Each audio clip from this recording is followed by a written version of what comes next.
from the Department of Communication in Phillipsburg. This is 30 Minutes with Government with CEDRIC Peterson.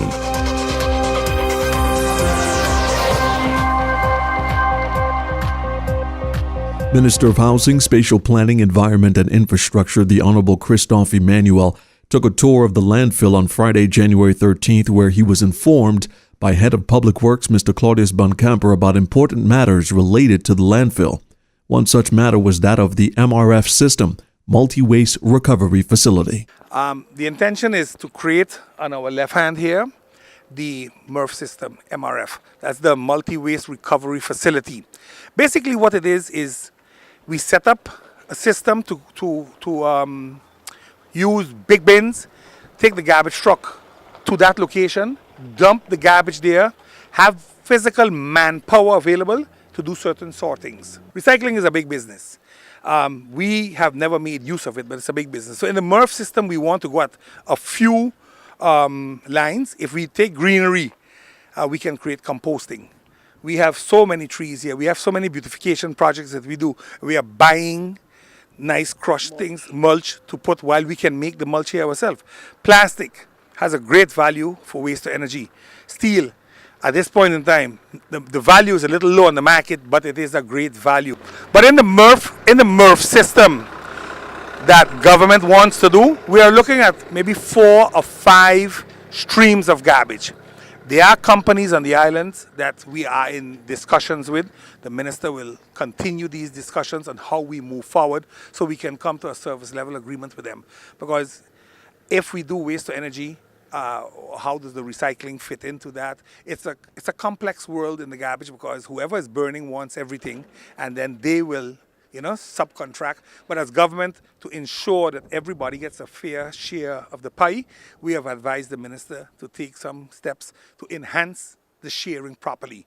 We have to work with each other, but we should find structured ways to work with each other. And the MRF is a way of starting to control the amount of garbage that will remain on the landfill for work while we are trying to get some of it off the island. That's the intention. Mr. Claudius Buncamper. Meanwhile, Minister Emmanuel, while speaking to 30 Minutes with Government, made it clear that waste to energy is the direction the country must take to deal with the hazardous landfill.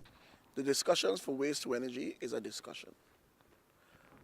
But the plant have to be built. I believe what Mr. Buncamper is talking about is starting to isolate products now. Like in the next month, 2 months. We could start to get that done now. You can start getting it piled together, separated together now. Because I believe in waste to energy. I believe the way to go is waste to energy. That's what I believe. I'm not going to stop saying it. But in the process of the paperwork and the legal maneuvering and the contracts and the negotiations and with GEBE and who's going to buy, all of that is 5 and 6 and 7 and 8 months. What are you going to do within that period of time? Let us at least start to separate and recycle and put things in place. Minister of Romy, the Honorable Christophe Emmanuel. It's that time of year where we have to pay our motor vehicle tax and update our license plates. Procedures for 2017 have not changed. However, it's always important to have a reminder of what is needed to ensure fast and efficient receipt of your new license plates.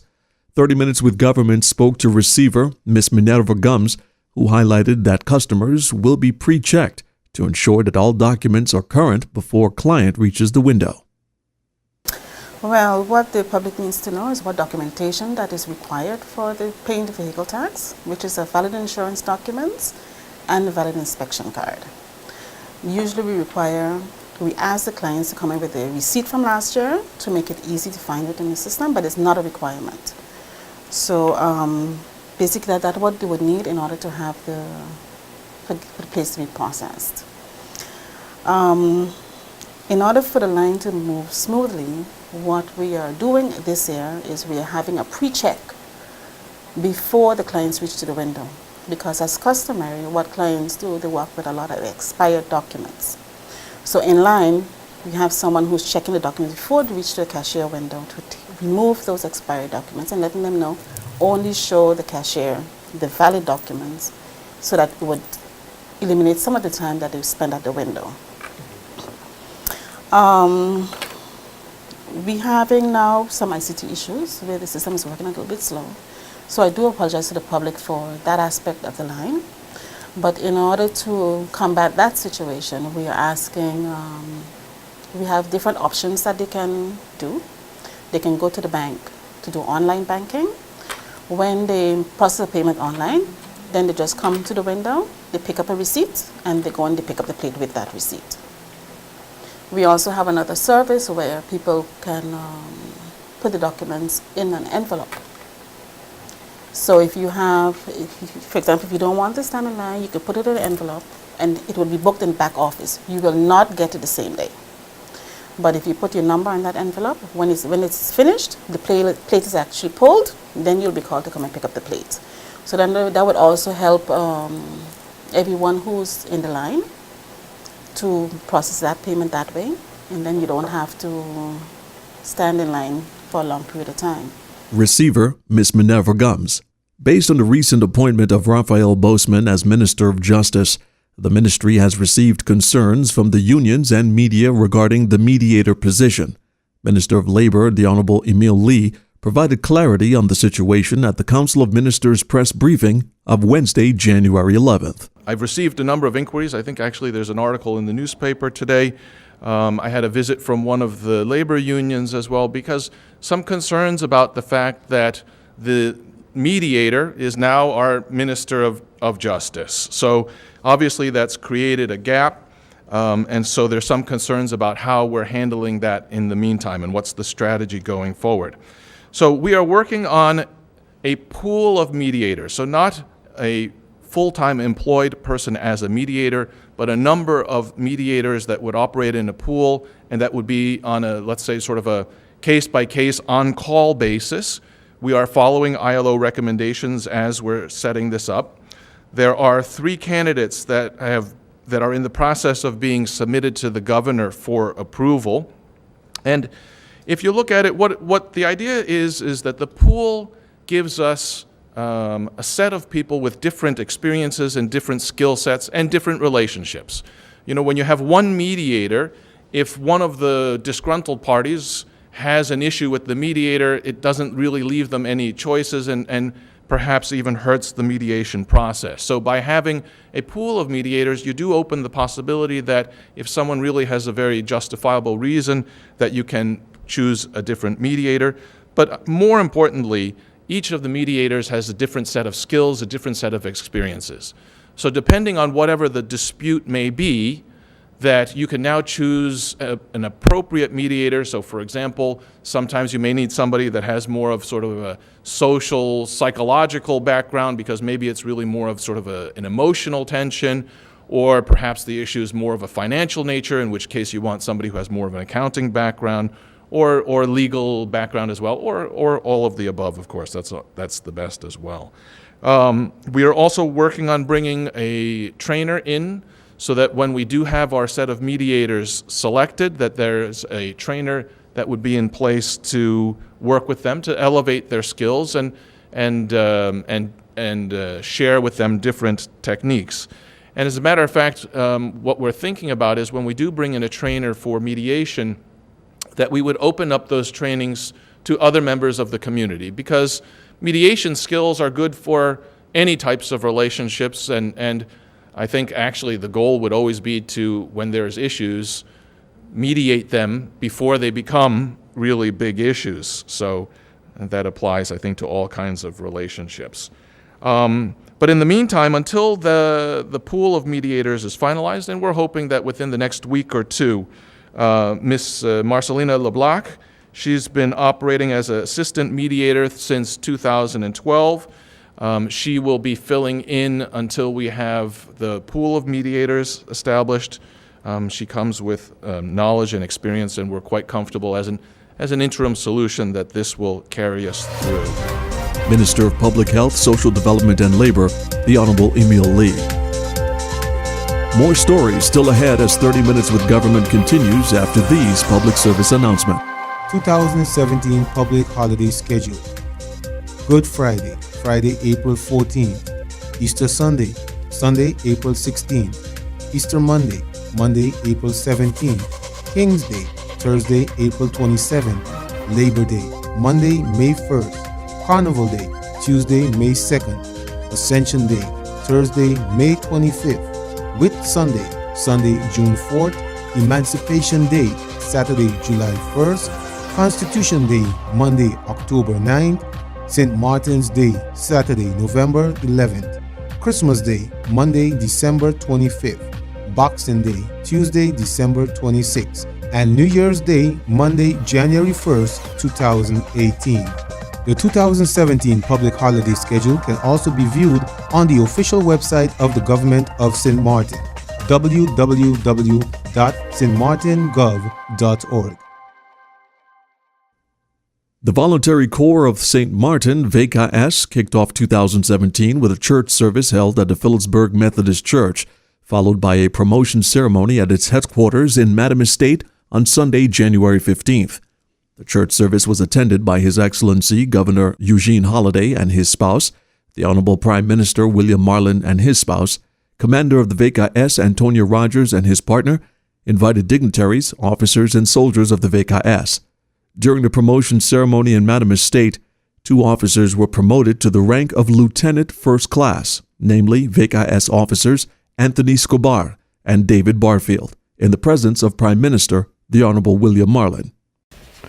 Today, you will witness empowerment, and by empowerment I mean that this commander is willing to delegate to people who are willing to work.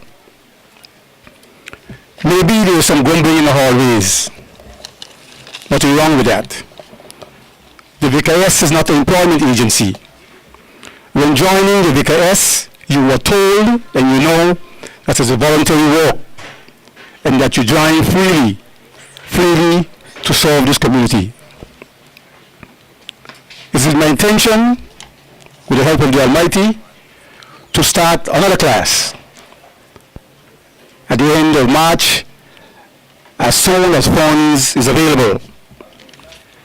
By starting this class, it will give me a chance to drastically change things around. Not that it's not going good, but I would like to see some changes in the attitude of some. The lieutenants to be promoted today are Lieutenant Anthony Scobar, as I call him, who have an extensive professional military career background, a self-made man, a career member of the VKS, a people's person, one that does not say much but get things done. You ask Scobar for something on Monday and you get it on Sunday. That means Scobar is a prepared person, always willing to dialogue, always willing to help. The promotion of Lieutenant Scobar is warranted. Lieutenant David Barfield, one of the youngest lieutenants around, I call him Mr. Fix-It. Gets things done. Even if he have to put his hand in his own pocket, Barfield gets things done. Even if he sell me a long list, Commander, he owes me, but he gets things done. A professional military man that have served in Iraq, a person that is a leader, that leads by example, also a people's person, practically an administrative, strong, a disciplinarian, warrants promotion. With your promotion, lieutenants, also come additional responsibility. Personnel of the lower ranks will look to you for guidance and help. Don't shun them. I expect that you gave the necessary guidance and make this organization proud of you.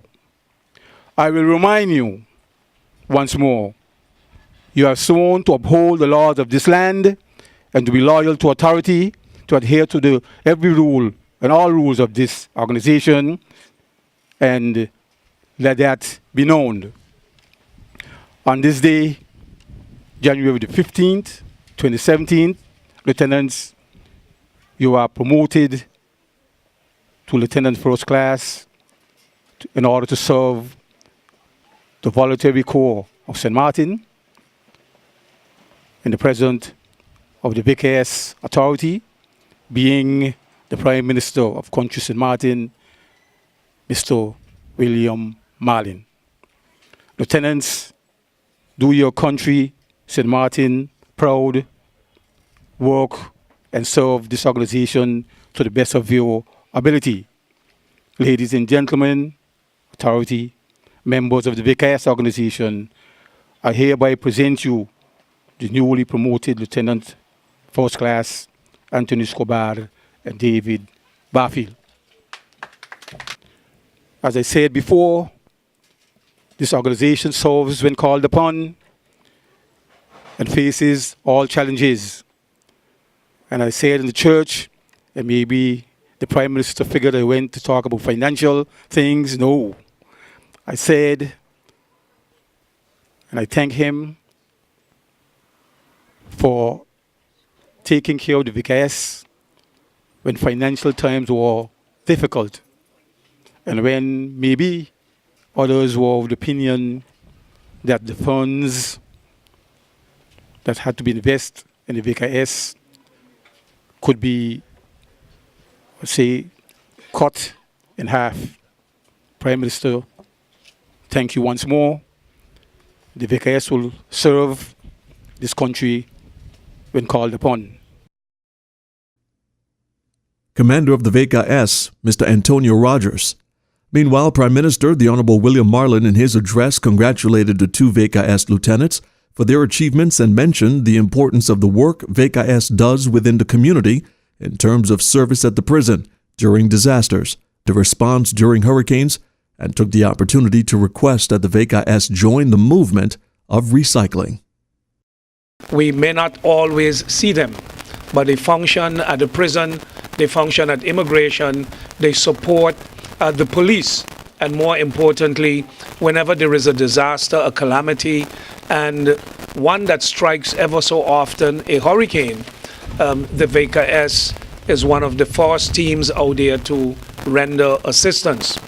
So congratulations are in place. We shall continue to support them, even though with a warning across the bow to make sure that the financial reporting is timely and up to date.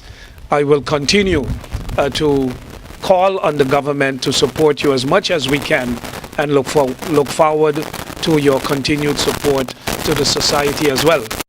It would not be me if I didn't make use of this opportunity. While in the back, and they served a little quick refreshment, I couldn't miss seeing, and you would wonder what the Prime Minister is doing, peeping in your garbage. But I went to dispose of something. I got so used to a recycling corner at home and now on the job as well, that I was hoping that the VKS had reached to that stage. However, they're not there yet, and I would like to call on them to begin today. Don't put off for tomorrow what you can do today, particularly because we are having quite some people unusual to your regular meetings, so we will have quite some disposables, bottles, cans, plastic bottles, and other items. Please separate them, take them to one of the recycling facilities, either on the pond or elsewhere on the island, and in so doing, make your contribution. That too is voluntary. Make your contribution to society, to St. Martin, and help reduce the dump that we can see from right here. Congratulations again to Escobar and Barfield. Much success, and we look forward to many more years of service to you and the rest of the VKS. Honorable Prime Minister William Marlin. The Department of Statistics officially launched its 2017 Labor Force Survey at a press conference held at the DCOMM press room at the new Government Administration Building on Monday, January 16th. Head of the Department of Statistics, Ms. McKinney Hickinson, Senior Statistician and Project Leader, Ms. Joy Ann Van Arneman, took the opportunity at Monday's press conference to explain the details of the project and what the general public can expect from the 2017 survey. As usual, before we get underway with a major household survey, we try to bring as much information to the general public so that everyone is fully aware of the details of the project and what can be expected. This time around, we will be collecting data from a random sample of 1,200 households across the Dutch side of St. Maarten, and the topic of focus will be the current labor market on St. Maarten. So generally, we will be asking a number of questions to persons within the selected households about whether they are employed or not, and then some specific questions about their situations within their present job or jobs or situation of looking for a job. This study was last conducted on St. Maarten in 2013 by STAT, and given the fact that we aim to carry out such an inquiry at least once each year, you can say that we are past due at the moment. The survey is an important one because based on the input of all respondents as a whole, STAT will be able to draw new conclusions and report on whether economic variables such as unemployment, youth unemployment, income levels are improving or deteriorating on the island. Once we have the full cooperation from the public, this enables us to update earlier statistics, and this provides policymakers with facts that they can use to then assist the community and specific groups in particular who may need special attention. These groups can include young persons, single mothers, persons who have reached certain ages and find themselves needing to change jobs, and so on. These are just a few of the indicators that we would be able to report on. So we are calling on the general public to give STAT its full support. The survey starts today, and we hope to wrap up the data collection in 6 to 8 weeks maximum.